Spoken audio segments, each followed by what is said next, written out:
Guys, क्या आपने कभी गौर किया है कि जब आप नॉर्मल पानी से बर्फ जमाते हैं तो वो व्हाइट क्लाउडी कलर की होती है, लेकिन जब आप गर्म पानी से बर्फ जमाते हैं तो वो ट्रांसपेरेंट होती है। पर सवाल ये है कि ऐसा होता क्यों है? चलिए मैं आपको बताता हूं। देखिए, नॉर्मल पानी में ऑक्सीजन और नाइट्रोजन जैसी गैसेस ट्रैप्ड होती हैं और ये गैसेस बर्फ के बनने पर बाहर निकलने की कोशिश करती हैं, लेकिन कुछ गैसेस बर्फ में ही फंसी रह जाती हैं, जिसकी वजह से आपको व्हाइट क्लाउडी कलर दिखाई देता है। लेकिन जब आप पानी को पहले से ही गर्म कर देते हैं तो ये गैसेस पहले से ही बाहर निकल जाती है और उसके बाद जब बर्फ बनती है तो वो ट्रांसपेरेंट होती है। गाइस, क्या आपको इसके पहले तक ये साइंटिफिक फैक्ट पता था? और अगर नहीं पता था तो कमेंट सेक्शन में जरूर लिखेगा। गाइस, आपने गौर किया होगा कि आपके आसपास कई ऐसे लोग हैं जिनके बहुत सारे दोस्त होते हैं और आप लोग ये सोचते हैं कि काश इतने दोस्त मेरे भी होते।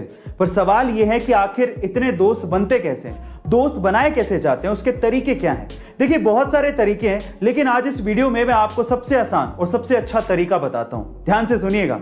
देखिए, एक स्टडी के अनुसार ये कहा गया है कि अगर आप किसी से बातचीत कर रहे हैं और उस बातचीत में आप सिर्फ 20% ही बोलें, लेकिन 80% उसकी बातों को सुने, तो वो बंदा शायद आपका दोस्त जल्दी बन जाएगा।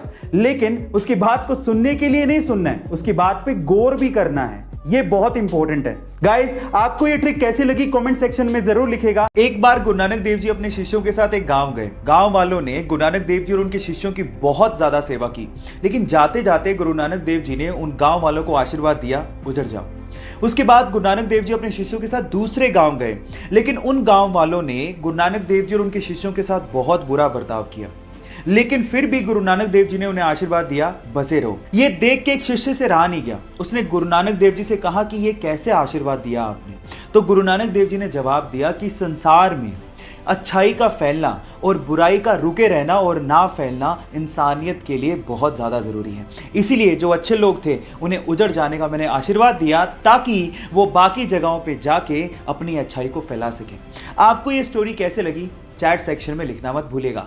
अगर मैं आपसे सवाल पूछूं कि अर्थ पर अब तक का सबसे ओल्डेस्ट लिविंग क्रीचर जो कि आज भी जिंदा है वो कौन है, तो आप लोग क्या कहेंगे? चलिए मैं आपको इसका आंसर बताता हूं। अगर हम लोग इंसानों की बात करेंगे तो ये रिकॉर्ड है जापान की एक लेडी के पास जिनका नाम है केन टनाका। उनकी उम्र है 118 साल। लेकिन इनसे भी कहीं ज्यादा ओल्ड है एक कछुआ जिसका नाम है जोनाथन, जो कि 1832 में पैदा हुआ था। जी हाँ गाइस, आप ठीक सुन रहे हैं, 1832 में वो कछुआ पैदा हुआ था, जो कि आज के टाइम पे 189 इयर्स का है, जिसकी देखभाल सेंट हेलेना की सरकार कर रही है। गाइस, आपको ये इंटरेस्टिंग फैक्ट कैसा लगा कमेंट सेक्शन में जरूर लिखिएगा और ऐसे अमेजिंग वीडियोस के लिए शेयर, सब्सक्राइब एंड लाइक। मिलता है अगली वीडियो में।